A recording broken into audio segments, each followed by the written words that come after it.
ตอนนี้ไฟก็เริ่มกลายไปพุ่นแล้วพี่น้องเนาะเป็นดีพี่น้องฟ้าลมไปทางใต้เนาะไส้ลมไปทางใต้โอ้ตามที่ทิศกำหนดไว้พี่น้องเอ้ยก็ค่อนข้างจะบ่เป็นห่วงเพราะปันใดพี่น้องเอ้ยเนาะไปเริ่มเข้าไปแต่ก็จะแล่นไปแล่นมาจังซี่แหละพี่น้องเอ้ยปลอดภัยเด้อปลอดภัยเด้อ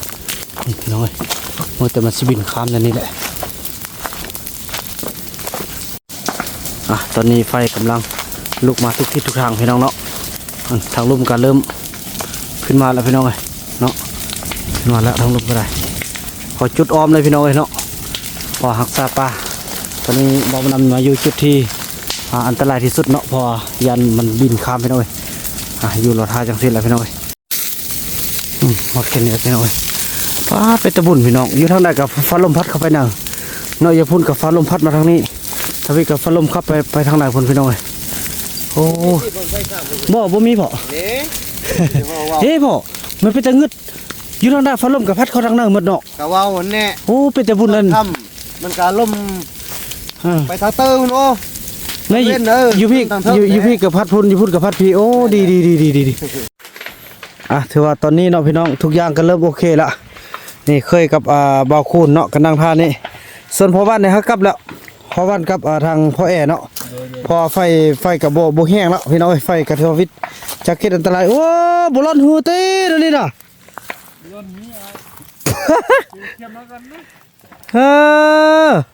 ทราบกับมันขอบใจFCผู้มีน้ำใจแบ่งปันเหมือนฟ้าบันดาลให้สร้างรายการนี้มาสวยเหลือคนทุกข์คนจนหรือคนด้อยกว่าด้วยแห่งศรัทธาบุญนำพาได้มาร่วมทาง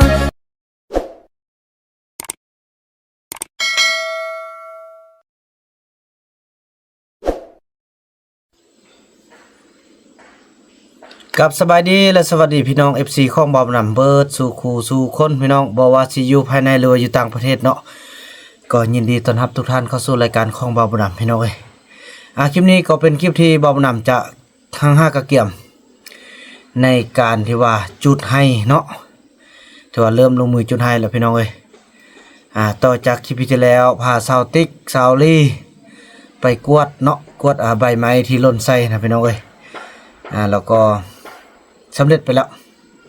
ตอนนี้กำลังประสานหาทางพ่อแม่สาวนกเกี่ยมเปซีดน้ำนะพี่น้องเนาะเกี่ยมเปซีดน้ำแดแล้วก็เกี่ยมจนนพลแดมีทางพ่อหวานแดพี่น้องเนาะแล้วก็ผมด้วยบาบุญนำพี่น้องแล้วก็เคยเนาะจะเกี่ยมในการที่จุดให้เพื่อให้ประกันความปลอดภัยพี่น้องเนาะแล้วก็เกี่ยมทางประสานทางบ้านไว้เนาะถ้ามีปัญหาได้ก็ขอให้บ้านมาขอความช่วยเหลือนำบ้านมาช่วยพี่น้องในประสานไว้หมดแล้วเนาะถือว่าภาพบรรยากาศนั้นจะเป็นเวลาพวกเขารับชมแล้วก็เบิ่งกันแต่ละระยะเนาะท่านผู้ชมเนาะเพราะว่าคลายแรงได้นิดนึงพุ่นแหละพี่น้องกะว่าใส่ลมบ่พัดผ่านก็เนาะกะว่าทุกอย่างเงียบสงัดดีก่อนแล้วค่อยว่ากันพี่น้องเรื่องจุดเนาะก็ตัดภาพมาที่เดินเนาะที่บอลจะจดรถกันพี่น้องก็เถอะประทันสำเร็จเถอะรอท่าไม้พี่น้องเนาะซอกไม้แปลนประทันพอเถอะพี่น้องนี่เถอะกระแจยังต่างกันเถอะใส่ไว้โอ้พี่น้องเนาะเพราะว่าอาจจะได้เล็งขึ้นปลายเนาะตอนนี้บ่าวนำได้สร้างไม้เป็นไม้เหี้ยเนาะไม้ปองพี่น้องภาษาลาวเอิ้นว่าไม้เหี้ยพี่น้องภาษาไทยบ่ฮู้ว่าจะเอิ้นไม้มีหยังเนาะพี่น้องเนาะแต่ไม่สร้างก็ออกไม่สร้างคือกันนี่แหละให้สร้างเนาะอันนี้คือไม้จำนวน50ลำพี่น้องเนาะที่บ่าวนำจะเกี่ยมให้พ่อวานเนาะมาส่งพี่น้องเอาแต่ลำแก่ๆงามๆพี่น้องพอเกี่ยมจะเฮ็ดเป็นให้เขาเจ้าพ่อบุญไทยเนาะเขาเจ้าออกมาถ้าบอกมากับบ่าวนำเลยแหละสิพากันตั้งเรียนตามนี่แหละพี่น้องเนาะตามที่ว่าอนามัยนักขีพิธีแล้วก็ถือว่าซื้อเขาเจ้าลำละ10,000กีพี่น้องเนาะถึงอยู่500,000กีพี่น้องเนาะนี่นะเนาะเท่าไรก็จะเป็นได้ซื้อแล้วพอเฮาไปบ่ได้เด้เนาะพี่น้องเนาะนี่ก็จะได้เกี่ยมโอ้แม่ลำงาม เก็บเห็ดทางลมทางนี้ก็เป็นทางไปเบิ่งเคยกับทางพ่อเนาะเพิ่นได้มาช่วยงานมื้อนี้ก็ถือว่าเป็นการเอาทุ่มเงินของเคยใหม่เนาะเพิ่นได้รับการช่วยเหลือจากย่าแม่เจียวอนเนาะจำนวน100เหรียญเพิ่นก็ทอดซื้ออิหยังต่างๆพี่น้องเพิ่นเห็นบ่มานำใส่ใจหลายเพิ่นก็เป็นห่วงพี่น้องเนี่ยเมื่อเพิ่นมีเพิ่นก็ช่วยได้พี่น้องเอ้ยเพิ่นจางเนาะเพิ่นจางเพิ่นนั่นได้ก็เรียกเฮาเพิ่นว่าจางเขาจะเอามาขุดช่วยจะแล้วละบ่นี่พี่น้องเอ้ยคุณเนาะถือว่าความลึกนี่1เมตรพี่น้องเอ้ยกระเบิ่งหมดมือเลยมันนี่ตั้งแต่เช้าพุ่นน่ะพี่น้องเอ้ยแล้วนี่ไปก็สิแม่นโอ้ได้ขอความช่วยเหลือเพิ่นรอท่าอันนั้นก่อนปัดโธ่คือลมกันนี่แหละ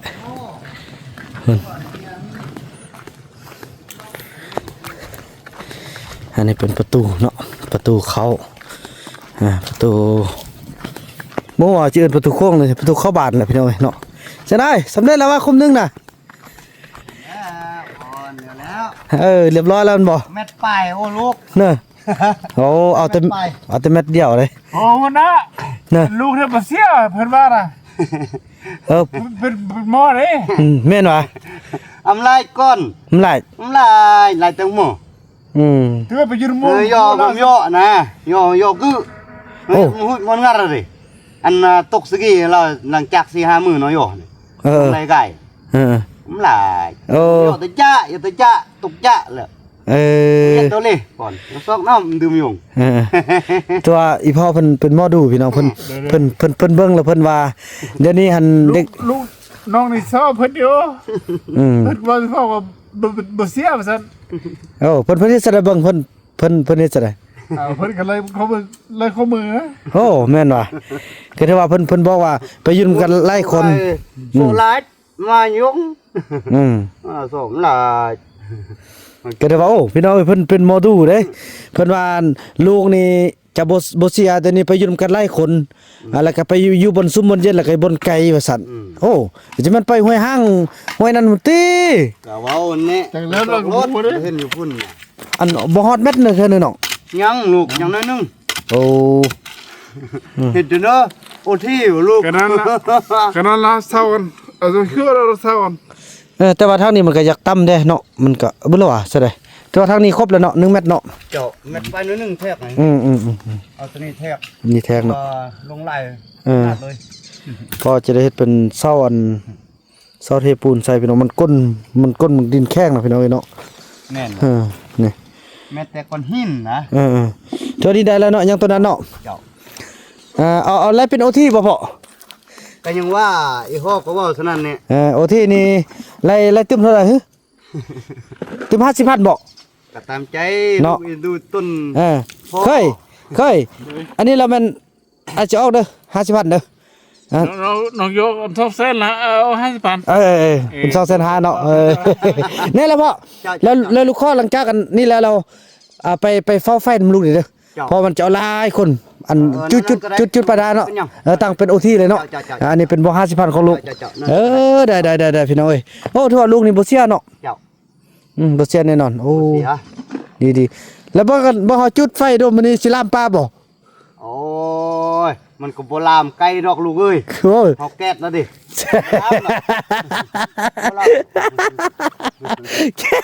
ก็เราอยู่แล้วมาอยู่ฟังผู้ใดก็มา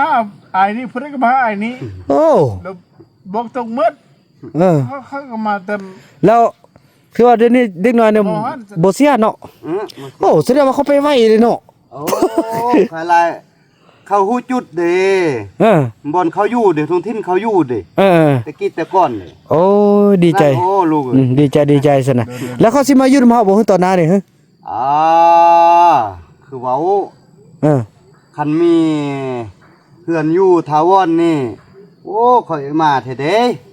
มาแท้เนาะมาแท้ลูกเอ้ย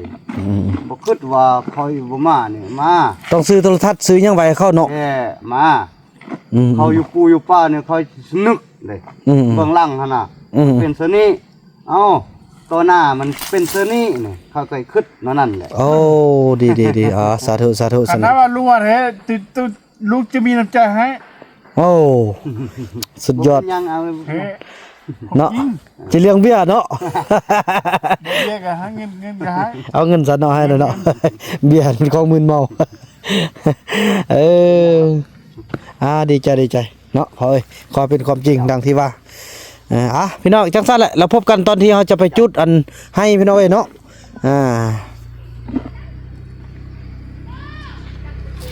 โอ้ได้แล้วบ่พ่อ เจ้า โอ้พี่น้องเอ้ยสำเร็จ เอาตัวนี้เล่นบ่ปอดเลิกพี่น้องเพียงแอว ใหญ่ก้นตึม พอละติบ่โอ้ อันนี้มันนี่เด้อถ้าลงสำนี้นะ พอดีแล้วนะพ่อเนาะ ดับเลย โดย พี่น้องเอ้ยถือว่ากันลมกันทุกอย่างพี่น้องเอ้ยเนาะเพื่อให้มาตรฐานพี่น้องเอ้ยนี่สิละเนาะสำเร็จไปพี่น้องเอ้ยใกล้จะสำเร็จละสำเร็จเนี่ยก็ไปกินข้าวกินน้ำก่อนพอดีพอเท่ากับมาฮอดแล้วพี่น้องเอ้ยจะได้โทรหาพ่อว่านได้ก่อนเกี่ยมตัวกันมาเอาแต่เว้นได้กินข้าวกินน้ำแล้วก็เริ่มต้นกันเพราะว่าต้องใส่กำลังไล่คนได้พี่น้องเอ้ยผู้เดียวบ่ไหวนี่ยันไฟข้ามรักษาต้นไม้ทุกต้นมีค่ามีชีวิตหมดพี่น้องเอ้ยมีคุณค่าทางการที่ว่าผลิตออกซิเจนออกซิเจนให้พวกเราได้หายใจ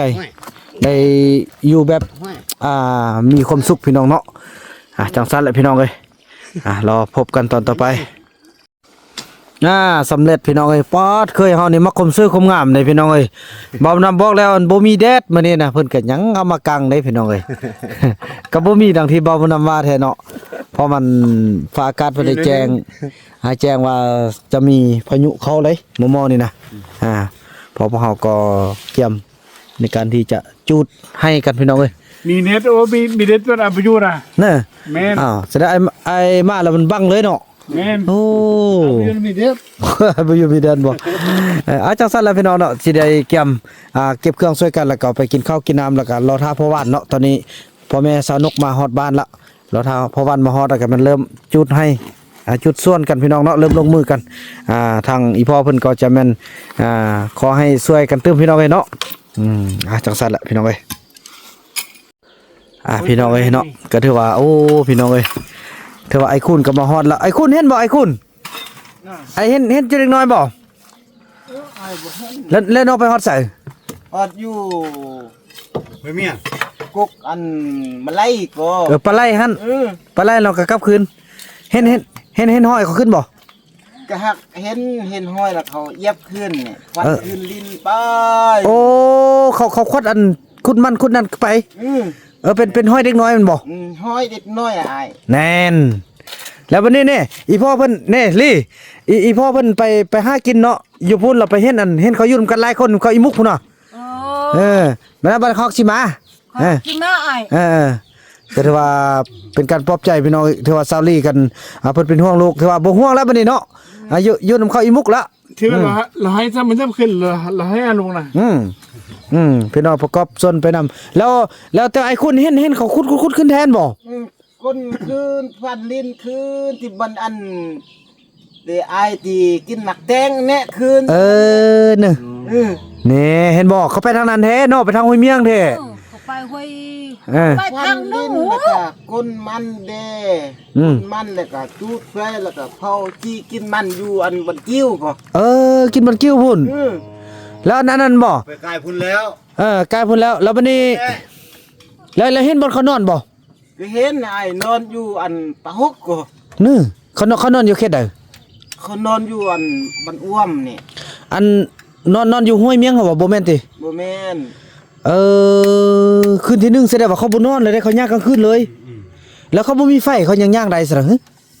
แล้วนอนอยู่อันแคมป์ทางหันแล้วเขานอนมิด แล้วตื่นเช้าแล้วก็ก้นมันก้นนี้ก้นนั่นแล้วก็ก้นขึ้นไปนี่แล้วชอดหันแล้วก็ฟันดินลงพุ่นเนี่ยแล้วน้องไปฮอดตีแปะอันบันอ้วมเนี่ยแปะไม่เหี้ยบ่ไม่ไฟไปฮ้อนหันแล้วเอาโทรศัพท์ให้เบิดก่อน โดนก็กลับคืน น้องย่องกลางคืนเลย เออ น้องก็การคืนมาเลยไปเบิ่งไอ้ก่อนไอ้ว่าจีนางแพทะ น้องเห็นบ่ไอ้เอาเบอร์ใหม่บัดนะไม้แล้วเนาะน้องก็ฮู้ไอ้บ่ไปหุ่นแล้วเนาะไอ้กลับแล้วเนาะไอ้ท่าน้องต้นเราน้องบ่มาจักเทื่อไอ้กันนี่ไอ้เอาเบอร์ใหม่อัดทางน่ะน้องฮู้เนาะมันไอ้ไม้เนาะ แล้วไอ้คุณมาตึกก็ แล้วน้องเห็นบ่ใบตองที่ไอ้ไม้น่ะ ก็เห็น แล้วเราฮู้บ่ไอ้ไม้น่ะ แล้วเขาเห็นแล้วเอาตรงจริงไหม แม่น ตรงจริงหันแล้วก็โอ้ไอ้กลับมาแล้ว บ้านแล้ว ฮู้สัญลักษณ์เด้ แล้วน้องก็บ่ไปนำเลยเนาะเด้อดีใจแล้วเด้อลูกไปพุ่นไปหาเขาอีมุกพุ่นบ่เป็นหยังบัดนั้นเราเข้าฮักสิมาดอกเนาะ แม่ค่ะที่มาไอ้ พี่น้องเอ้ยจังซั่นแหละโอ้ยดีใจพี่น้องเอ้ยก็ถือว่าโอ้อีพ่อทำนายถึกพี่น้องเอ้ยถึกเพราะว่ามันเห็นห้อยมันห้อยเด็กน้อยแท้ๆบ่ก้นน่ะ คนแน่คุณเห็น เรียนรถ อยู่ยืนไม้พุ่นน่ะเนาะพี่น้องเอ้ยดีใจแล้วเนาะถือว่าฮู้เบาะแซ่แล้วเด็กน้อยก็ถือว่าพูดไปพุ่นบอลที่บ่นำย่างไปพุ่นน่ะพี่น้องเอ้ยเนี่ยถ้าอีพ่อเพิ่นก็อีแม่ก็มาฮอดแล้วพี่น้องเอ้ยเนาะรอท่าพ่อหวานพี่น้องพ่อหวานมาแล้วก็กินข้าวแล้วก็ไปเบิ่งไฟกันพี่น้องเนาะถือว่าตอนนี้ก็ถือว่ากินข้าวกินน้ำกันสำเร็จแล้วไป ไอ้แต่เพิ่มซับอยู่นี่นั้นจะไปหุ่นนั้นอันนี้ ไปนั่นถ้าฟ้ามันค่ำแล้วพอดีบ่คุณก็มานำแล้วพี่น้องเอ้ยจับไปอันนี้จับเพิ่นไปครอบเมียเพิ่นว่าจะเอาไปส่วนเบาบ่นำก็แม่นพี่น้องเอ้ยนี่เป็นเปน้ำหุ่น ทั้งเคยเพิ่นเนาะไปเปบางน้ำพี่น้องเอ้ยนี่โอ้ยลายเบียกพี่น้อง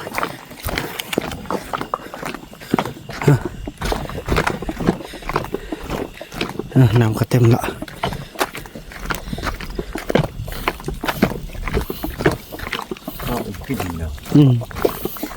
พอดีปิดจักแล้วแหละโอ้ได้บุเดียวก็เต็มพี่น้องเอ้ยท้องแห้งน้ำจิตใสนั่นเราพี่น้องเนาะพอเราไปพ้นแล้วพี่น้องเอ้ย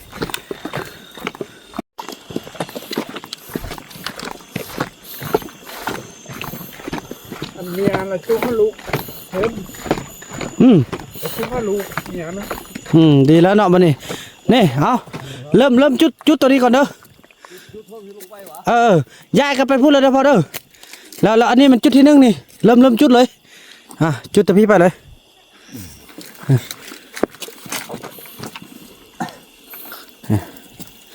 เป็ดกับไฟซะเลยพอไอ้คุณ เอาใส่ไฟมันเกิดประโยชน์ในตอนนี้แล้วเอิ้นใส่เด้อเอิ้นใส่เด้อไฟค้ำบ่ได้เด้อพอดีไอ้คุณมาฮอดพี่น้องเอ้ยอย่าลามเด้อไม่เข้าไปทางในพุ่น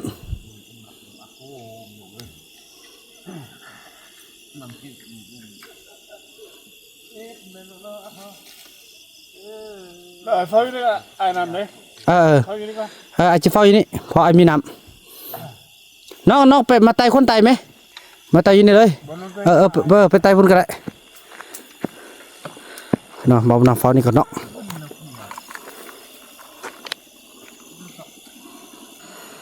ตอนนี้กำลังขึ้นแล้วบอกน้ำก็เกี่ยมไปเซ็กพี่น้องเอ้ย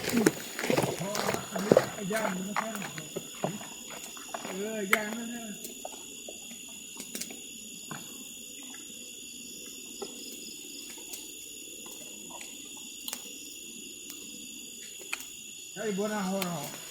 นายโฮยังใกล้บ่ พ่อเจ้าอันนั้นพ่อน้องพ่อเท่าไปพุ่นแล้วไปพุ่นแล้วเอาหยอบบีบบ่ได้เนี่ยไฟเนี่ยเดี๋ยวละ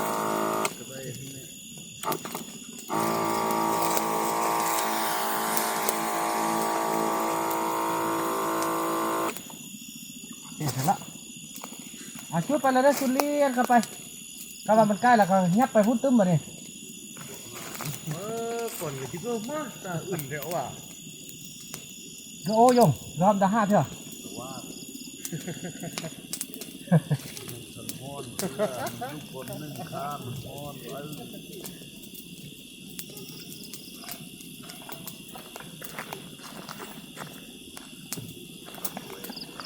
เดี๋ยวนั่งพอกันเนาะ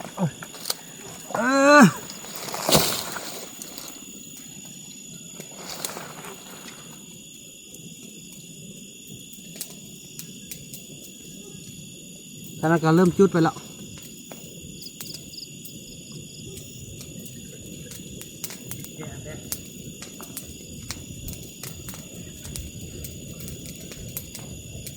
กันบนได้มันข้ามแล้วซะลูกเด้อ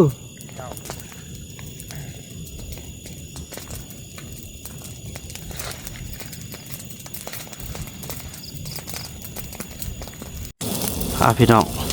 ตอนนี้สายลมก็เงียบสงัดเนาะไฟก็กำลังลุกพี่น้องเอ้ยจะได้เบิ่งแต่เปลวไฟนี่แหละพี่น้องเอ้ย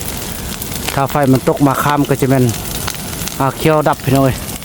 พอเบานำนี่นาทีดับไฟพี่น้องเอ้ยเนาะพอข้ามจุดนี้ได้แล้วก็โอเคแล้วนี่มันก็จะลามไปไต่พุ่นพี่น้องเอ้ยพอเขาจะบจุดทางพุ่นมาเนาะพอเขาจุดทางพุ่นมามันจะไฟมันจะแห้งมันจะบินข้ามนั่นนี่พี่น้องเอ้ยเนาะฉะนั้นจุดทางหัวลงไปพี่น้องเอ้ยโอเคนี่ระวังแต่มัดไฟตัวนี้แหละพี่น้องเอ้ยน้ำมัดไฟที่มันจะลงมาตอนนี้แหละก็จะเริ่มผ่อนคลายลงเนาะก็ถือว่าบ่เป็นยังบ่โอ้โหเห็นบ่คนมันขึ้นนั่นน่ะขี้ยานน่ะ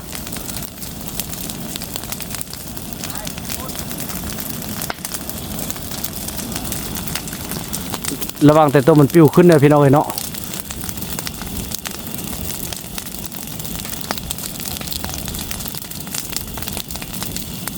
ว่าเราก็จะดูแลบงไฟนี่น้องเลยเนาะ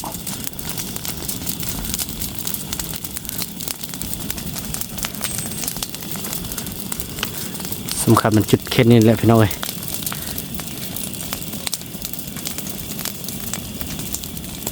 มันลามไปไตพุ่นพออยู่บ้านก็เก็บประสันทางบ้านไว้แล้วเนาะถ้าว่ามันข้ามกรณีบ่ทันก็เป็นว่าจะข้อความเสื่อเนาะจากบ้านพี่น้องเลยไปฮอนบอกตอนนี้พี่น้องเลยพอดีฟ้าลมไปทางใต้เนาะแค่ได้แล้วพี่น้องเลย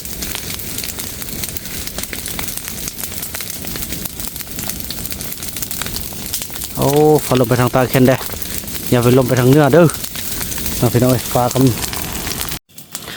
ตอนนี้ไฟก็เริ่มกลายไปพุ่นแล้วพี่น้องเนาะเป็นดีพี่น้องฟ้าลมไปทางใต้เนาะไส้ลมไปทางใต้โอ้ตามที่ทิศกำหนดไว้พี่น้องเอ้ยก็ค่อนข้างจะบ่เป็นห่วงเพราะปันใดพี่น้องเอ้ยเนาะไปเริ่มเข้าไปแต่ก็จะแล่นไปแล่นมาจังซี่แหละพี่น้องเอ้ยเนาะดีแต่ฟ้าลมไปทางใต้พี่น้องเอ้ยจะให้มันลามไปทางใต้เลยพอทางเนินนี้เด็ดขาดพี่น้องเนาะโอ้ถ้ามี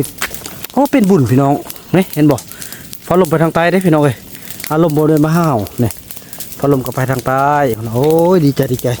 เนาะถือว่าให้ห่วงขอให้ผ่านจุดนี้บนนี้โอ้โหขึ้นสูงเยอะเลยเก็บพร้อมเก็บน้ำเก็บทุกอย่างแล้วพี่น้องเอ้ยตอนนี้เนาะยังดีแต่ฟ้าลมพัดไปทางใต้พี่น้องเอ้ยกาว่าวิทย์เคสนี้มันบ่เป็นอันตรายแล้วก็จะได้ไปจุดทางใต้ขึ้นมาบ้านนี้พี่น้องเนาะโอ้โหทีนี้ก็น่าจะบ่เป็นอย่างที่เป็นห่วงอยู่บนนี้แหละพี่น้องที่เป็นห่วงเนาะแต่ก็ผ่านไปผ่านไปจะไต่เพิ่นเด้อระวังแต่เปลวเพลิงนี่แหละพี่น้อง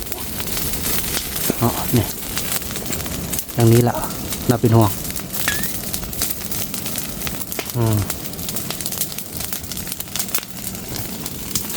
บ่ประมาทพี่น้องจะบ่ประมาทเนาะ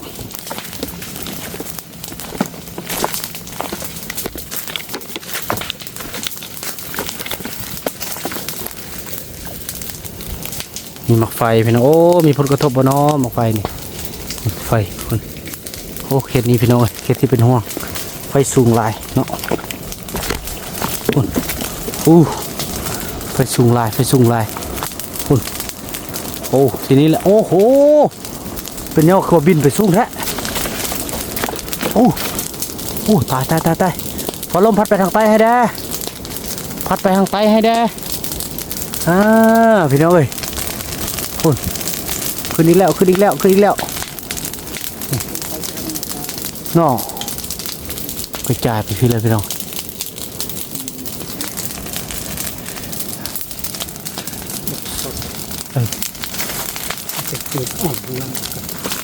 จุดเข้าเลยนะพ่อเนาะ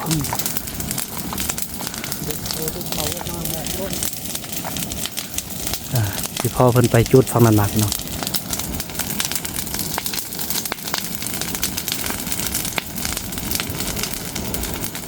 เป็นนี่ผมไม่ละ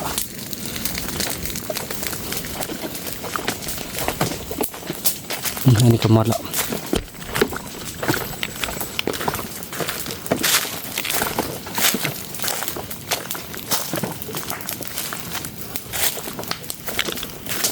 พอลมพัดไปทางใต้หลายๆเด้อถือว่าตอนนี้แท้บ่ฮอดอันบอดบอลที่เราฟันเถอะพี่น้องเนาะฮอดบอลที่เราฟันกับมันอึดขึ้นแล้วพี่น้องเลยขอให้มันนับทางเพิ่มอีกก่อน จะได้เคยลั่นนี่เด้อพี่น้องเลยเป็นเขตไฟจอพี่น้องเลยพอมันไม่ไปกลายไปทางใต้พุ่นบางเด้อคันข้ามมาได้แล้วห้องสายเด้อ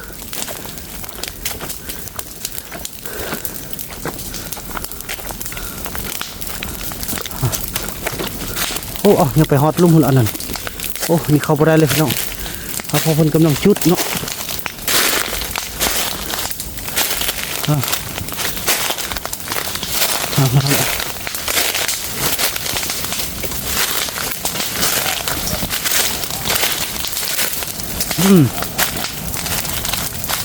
ขอวางใจทั้งนี้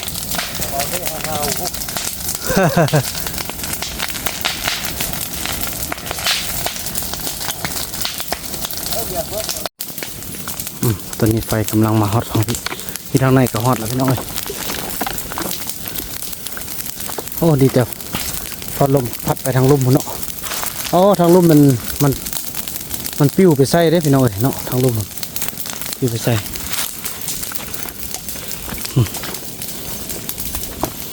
ปลอดภัยเด้อปลอดภัยเด้อพี่น้องเอ้ยมัวแต่มันสิบินข้ามนั่นนี่แหละเรากำลังจะอยู่แค่นี้ก่อนแค่นี้พอระวังอยู่แค่นี้แหละพี่น้องเอ้ยเพราะว่าแค่นี้มันจะไกลไล่เนาะ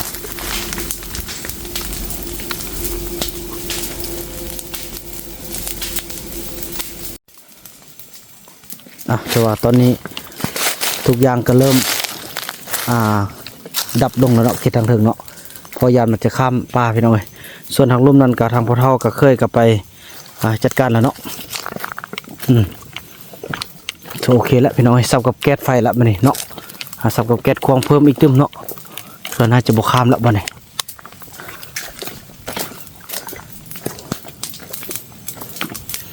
อันนี้ออกไปแล้วก็ทางลุ่มกันเริ่มจุดขึ้นมาแล้วพี่น้อง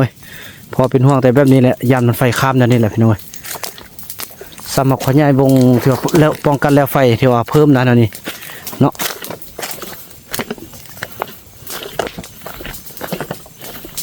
โอ้ทางนั้นก็ขึ้นสูงแท้ลมนี่ก็พัดขึ้นมาทางถึงไปแล้วพัดกาบ่ปานใดเนาะเพราะมันไกลแล้ว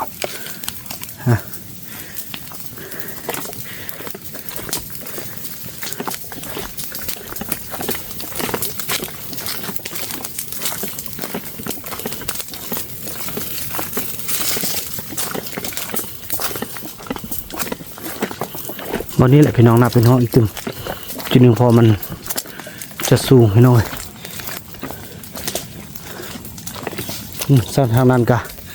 จุดมาแล้วเนาะทางนั้นเนาะพอเท่าแล้วค่ะทางน้องเคยเนาะโอ้เริ่มนี่พี่น้องเนาะไฟนี่เริ่มจะขึ้นนี่แล้วโอเคแล้วสูงขนาดแล้วนี่บ่าวนำจะอยู่ที่นี่รอที่นี่ก่อนเพราะเขตนี้เป็นเขตที่ไฟสูง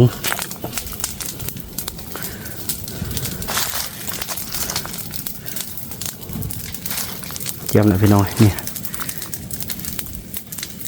ไฟสูงขนาดนี้พี่น้องแค่นี้เดี๋ยวมันจะไปฮอตแล้วบังไฟสูงจะได้นั่งนี่ก่อนทางนี้พอนี่แค่นี้แหละมันจะขึ้นสูงแล้วเนี่ย โอ้ยเสียน้ำกันหนักพี่น้องรอท่าไฟเนาะ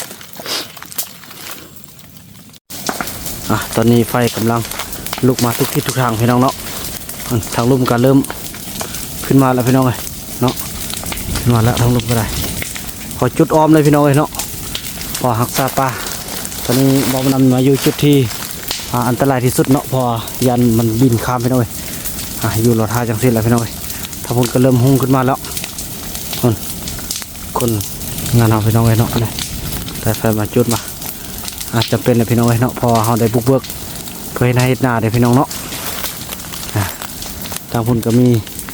คนเฝ้าทางพี่ก็มีคนเฝ้าออมจอดกันแล้วพี่น้องเลยเนาะขอให้ปลอดภัยทุกอย่างดีแต่ฟ้าลมไปทางนั้นพี่น้องเลยเป็นตะบุญเอาแท้ว่าพี่น้องหมดแค่นี้พี่น้องเลยฟ้าเป็นตะบุญพี่น้องอยู่ทางใดกับฟ้าลมพัดเข้าไปหนึ่งเนาะอย่าพุ่นกับฟ้าลมพัดมาทางนี้ถ้าพี่กับฟ้าลมขับไปทางไหนพุ่นพี่น้องเลยโอ้บ่มีบ่เฮ้บ่มันเป็นตะงึดอยู่ทางใดฟ้าลมกับพัดเข้าทางนั้นหมดเนาะกะว่าวันนี้ โอ้เป็นตะบุญเลยมันกะล่มไปทางเตอร์โอ้นี่อยู่พี่กับพัดพุ่นอยู่พุ่นกับพัดพี่โอ้ดีจะได้ละห้องซะลูกเด้อพอเด้อเจ้าไฟมันเริ่มมันใกล้แล้วเนาะเริ่มกลับไปทางนั้นแล้วพี่น้องโอ้ซอเล่นบ่เจ้าส่วนมันเขาดิขอเข้าใจอะไรกำลังไปพุ่นละนี่มีแล้วไปล่ามดีใจอากาศไปมีพี่น้องเว้ยทางใดกระทั่งคือว่ามีอันช่วยพี่น้องเนาะฟ้าลมพัดเข้าทางในหมดโอ้ยเป็นตะบุญเถอะว่าพี่น้องเว้ยเห็นบอกกันจุดพุ่นมานี่มันต้องมาทางนี้โอ้นี่ได้กับพัดอะไรนี่เนาะถึงละพี่น้องเว้ยคอยจุดออกไปนั่นนี่มาฟ้าลมพัดไปทางใดเลยเด้พี่น้องเว้ยนี่นั่นแหละพี่น้องเนาะพบกันแต่ละเนี้ยพี่น้องเว้ยนี่บ่มีบ่แม่นคนทางสินี่ถือว่าตอนนี้เนาะพี่น้องทุกอย่างก็เริ่มโอเคละนี่เคยกับบ่าวคูนเนาะกันนั่งท่านี่ส่วนพ่อบ้านเนี่ยเขากลับแล้วพ่อบ้านกับทางพ่อแอเนาะพอไฟกับบ่แห้งแล้วพี่น้องไฟกับทวิตจักเก็ตอันตรายโอ้บ่ร้อนหูเต้นี่น่ะร้อนนี้เกี่ยวมากันนะเศร้ากับลายเสื้อนี่คือว่าเราจุดทางเทิงมันยานมันนะมันฟ้าบดไล่มือแล้วมันเย็นนะเนาะเราไปมันเย็นก็เลยจำเป็นแล้วพี่น้องเนาะมันป้องกันไฟเด้ขณะจุดตะลุ่มขึ้นมาระยะมันสีอันนั้นพด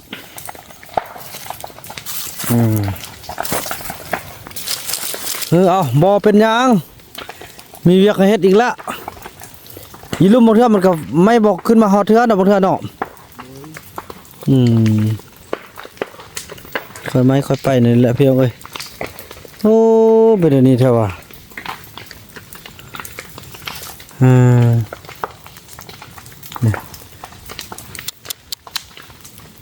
เป็นเบียกขนาดพี่น้องเอ้ยฟืนบ่อึดเลยฟืนเขาสิจุดต้นเว้นนี่ก็ยานไฟบินข้ามพี่น้องพอฮักซ่าเนาะ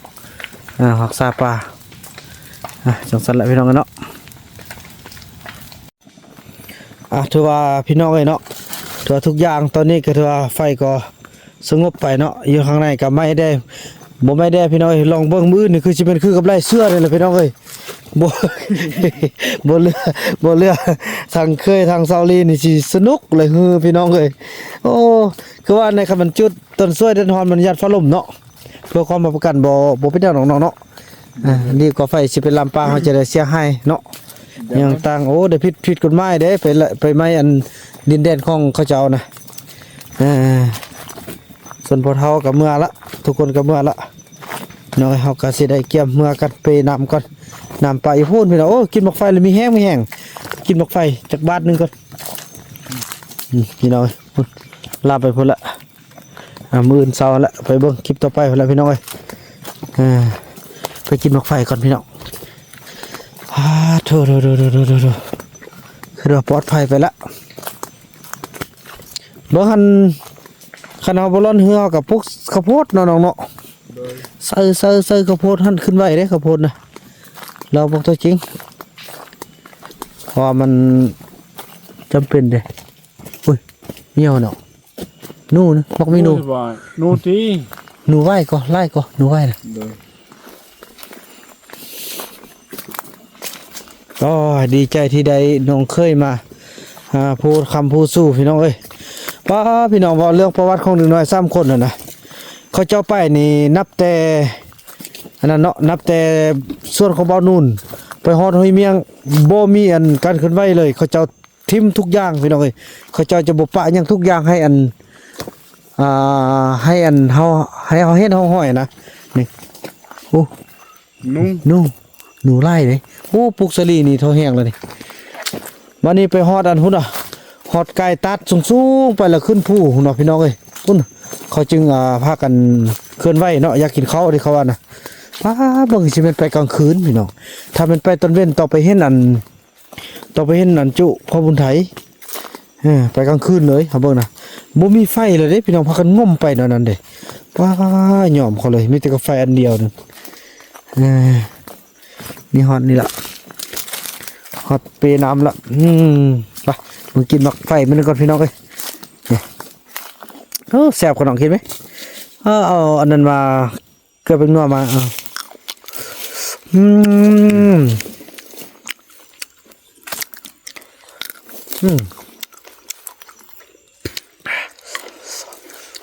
ับ ชุบ